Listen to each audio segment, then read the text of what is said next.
Question करें फिर? आओ तो फिर सोचना क्या है, सो क्वेश्चन से शुरू करते हैं फटाफट, फिर बात करेंगे बाद में। तो क्वेश्चन है minimum of 5 and a maximum of 7 fonts are to be selected for a font collection. They are to be selected from a set of 9 fonts. Okay, total 9 में से 5 या 7 लेने हैं हमें। This set includes 2 bold serif font, okay, 3 bold sans serif font, okay, 1 regular serif font. ये हमारा collection है basically, जहाँ से हम उठा सकते हैं, बकेट है। 3 रेगुलर sans serif फॉन्ट, ठीक। सो ये हमारा टोटल कलेक्शन है। The fonts are to be selected according to the following condition, और कंडीशन हमें दी गई है। Okay, so the first condition है exactly 2 serif fonts must be selected. Okay, पहले एक बार पढ़ लेते हैं सारा, उसके बाद ही मैं क्वेश्चन करना शुरू करूंगा। Minimum of 3 and maximum of 4 bold font must be selected. Minimum 3 and maximum of 4 bold font. Bold font है हमारा 2 BS और 3 BSS। Okay, if the regular serif font is selected, if 1 RS is selected, at least 2 regular sans serif font must be selected. मतलब अगर RS आता है तो 2 RSS भी आएगा। Okay, either the regular serif font और at least 2 bold sans serif font, मतलब या तो RS होना चाहिए या फिर 2 BSS होना चाहिए। Okay, so these are the conditions. शुरू करते हैं। एग्जैक्टली 2 serif फॉन्ट कह रहा है वो, एग्जैक्टली 2 serif फॉन्ट। तो 2 serif font must be selected. Okay, तो 2 serif फॉन्ट सेलेक्ट करने के मेरे को लगता है 2 केस बन रहा है, केस 1 एंड केस 2। इस तरह से लिख लेते हैं अपन। 1 केस वुड बी कि I take 1 BS and 1 RS, okay, regular serif and bold serif. And case 2 will be I take both of them as 2 BS। तो ये मेरे 2 केस बन गए। अब इसके साथ हम चलते हैं। तो पहले केस 1 सॉल्व करते हैं। तो हो गया मेरा exactly 2 serif font must be selected. Okay, a minimum of 3 and a maximum of 4 bold font must be selected. Minimum of 3 and a maximum of 4 bold font. तो I have already have 1 BS, so let's take 2 BSS। So this makes, second condition के हिसाब से 3 bold font आ गए मेरे पास। 4 हो सकते थे, मैंने 3 कर दिए, तो ठीक है, ये भी हो गया। थर्ड कंडीशन है if the regular serif font is selected. If the regular, हाँ हमने किया है 1 RS, at least 2 regular sans serif font must be selected. यानी कि क्योंकि हमने ये लिया है 1 RS, so we should take 2 RSS। ये भी हमें लेना होगा।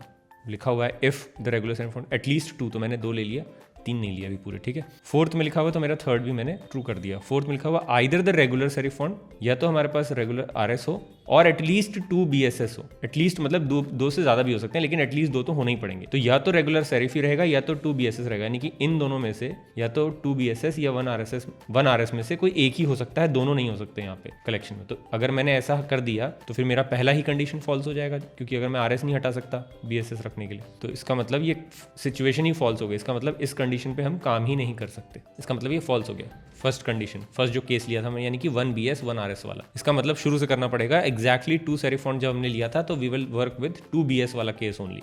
सो लेट्स टेक 2 BS पहले। Exactly 2 serif font, so we have taken 2 BS। A minimum of, अब सेकंड कंडीशन में आते हैं, सेकंड केस के हिसाब से। A minimum of 3 and maximum of 4 bold font must be selected. 2 BS I have already taken, let's take 2 BSS। So इसके वजह से हमारे हो गए टोटल कितने, we have what, total 4 bold font हो गए हमारे पास, ठीक है। If the regular serif font is selected, if the regular serif font is selected, but we have not selected the regular serif font, right? हमने 1 RS नहीं लिया है सेकंड केस में, इस वाले केस में।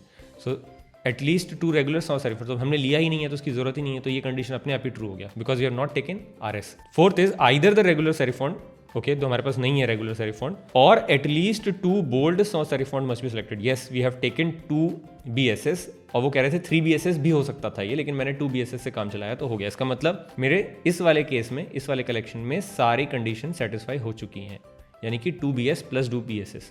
अब हम ऑप्शन चेक कर सकते हैं, लेकिन अभी भी पूरा नहीं हुआ क्वेश्चन, क्योंकि क्वेश्चन में लिखा था अ minimum of 5 and a maximum of 7 fonts must be selected. तो मेरे तो अभी 5 भी नहीं हुए। तो मिनिमम ऑफ 5 और 7 करने के लिए हमें इसमें ऐड करना पड़ेगा कलेक्शन में। हम क्या ऐड कर सकते हैं, हम बिना कुछ वायलेट किए किसी भी सिचुएशन को हम RSS ऐड कर सकते हैं। तो either I can add 1 RSS, इससे मेरा कलेक्शन टोटल 5 हो जाएगा, और आई कैन ऐड 2 RSS, जिससे कि मेरा कलेक्शन जो है वो 6 का हो जाएगा, और आई कैन ऐड 3 RSS, जिससे मेरा कलेक्शन जो है वो 7 फॉन्ट्स का हो जाएगा। So this will be case 1, this will be case 2 and this will be case 3। तो ऐसे 3 केस बन गए मेरे पास कलेक्शन बनाने का। अब हम ऑप्शन पढ़ सकते हैं। If all the above conditions are met, okay, which of the following could be used to create the collection. Okay, which of the following could be used to create the collection? मतलब more than one can be correct, I think, in this case. So exactly 3 regular serif font are selected. Exactly 3 regular sans serif font. Exactly 3 regular sans serif font. That means 3 RSS. Yes, with this condition we are getting exactly 3 RSS, और हमारे 7 font भी select हो जाते हैं। तो with this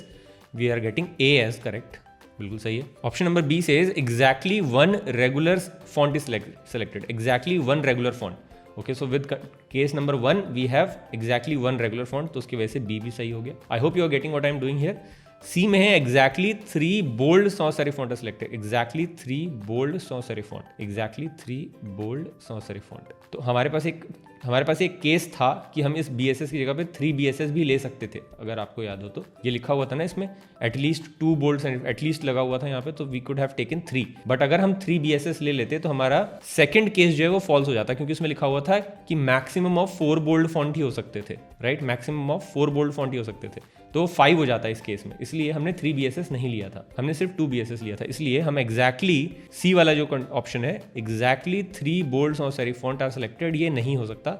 ये directly situation second को जो है वायलेट करता है, इसलिए सी इज इनकरेक्ट. डी में लिखा हुआ है exactly 5 sans serif fonts are selected. Exactly 5 sans serif font, 5 sans serif font. Okay, 2 BSS and 3 RSS will make 5 total sans serif fonts. So D can also be correct with third condition. I think this is a very complex question and this cannot be solved in the exam situation. Given कि अगर आप 2-3 minute ही में ही question solve करने की कोशिश कर रहे हो, तो I don't think this question is solvable. मेरे लिए तो सबसे अच्छा रहेगा, मेरा एडवाइस तो यही होगा कि if you can skip this kind of question in the exam. Of course ego पे नहीं लेना चाहिए कुछ भी. क्वेश्चन अच्छा है, किया जा सकता है, बट आई डोंट थिंक ये 2-3 मिनट में किया जा सकता है. It will take 5 to 10 minutes, and if you can spare 5 to 10 minutes towards the end of the paper, then definitely you should go for this question. काफ़ी अच्छा question है. Moving on, 2 views of a perfume package covering all sides with cutouts are shown below. Identify the correct packaging sheet used for making the perfume package. Okay, इसका मतलब ये rotated version है जो मुझे समझ में आ रहा है. And I think if it is rotated this way, then this line here I think is this line, right, क्योंकि पूरा रोटेट हो गया, यानी कि इसके जो इस साइड जो है बना हुआ दैट इज़ हियर. सो ये दोनों अपोजिट हैं एक दूसरे के. ये तो मुझे समझ में आ गई बात. अगर ऐसा है और अगर ये लाइन कॉन्टिन्यूस थी दोनों में, अगर यही वो लाइन है, तो इसका मतलब इस लाइन के कॉन्टिन्यूस में ये बन रहा है और इसके कॉन्टिन्यूस में ये बन रहा है. इसका मतलब ये जो कटआउट्स बने हैं वाइट वाले पोर्शन, ये सारे कॉन्टिन्यूस हैं, कहीं पे भी ब्रेक नहीं हो रहा दोनों साइड से. ऑलराइट, अगर मैं सिर्फ इस चीज़ को ही नोटिस कर पाया हूँ और मैं अगर ध्यान से देखूँ तो ऑप्शन नंबर ए में देखो आप कि ये ब्रेक हो गया. ऐसा नहीं होना चाहिए था, ये वाला पोर्शन इधर से बनेगा, राइट. तो ये ए गलत है, बी में सही है, कंटिन्यूस है, सी में भी कंटिन्यूस है. अभी मैं उससे ज़्यादा कुछ नहीं देख रहा हूँ क्योंकि ये चीज़ मैंने अभी तक नोटिस किया है. तो मैं let me see if I can eliminate. तो ए और D I can eliminate. So answer B और सी में से कोई एक हो सकता है, राइट. अब बी और सी में कौन सा करेक्ट होगा, इसको देखने के लिए बहुत सारे तरीके हैं.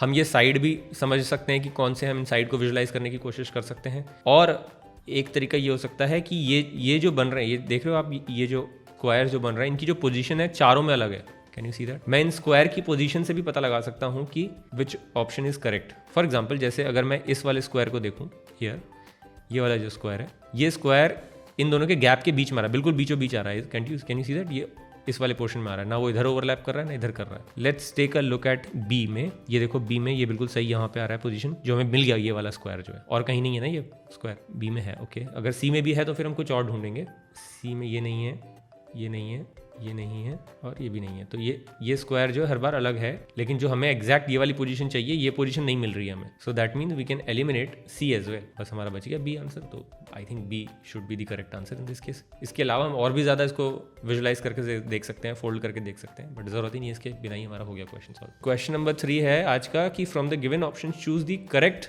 शू sole that pairs with the sole shown on the left. Okay, तो इससे हमें मैच करना है. So this is right, then these are the left once.